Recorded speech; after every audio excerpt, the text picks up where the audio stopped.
سلطان صلاح الدین ایوبی جب دنیا سے چلے گئے تو انہیں دمشق میں ہی دفن کیا گیا۔ سلطان صلاح الدین ایوبی نے زندگی میں اپنے دشمنوں سے بھی اچھا سلوک کیا تھا۔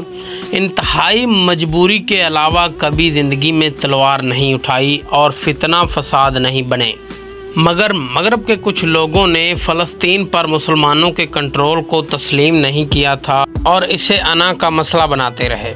1917 میں پہلی جنگ عظیم کے دوران فرانسیسی اور برطانوی فوجیوں نے ترکی کے خلاف جنگ کی اور عرب خطہ ان سے چھین لیا۔ حالانکہ پہلی جنگ کوئی مذہب عظیم جنگ نہیں تھی، پھر بھی فرانسیسی جنرل ہنری گراڈ دمشق میں سلطان صلاح الدین ایوبی کی قبر پر گیا اور ٹھوکر مار کر کہنے لگا کہ ہم واپس آ گئے۔ اور آج بھی کچھ لوگ سلطان صلاح الدین ایوبی کو کچھ ایسے روپ میں پیش کرتے ہیں کہ جو غیر مذہبوں کا دشمن اور دوسرے ملکوں کو فتح کرنے کی اصلیت رکھتا تھا۔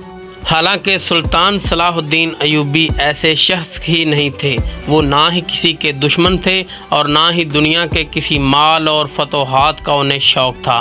وہ ایک نیک دل انسان تھے، لوگوں کی مدد کرنے والے۔ Please subscribe.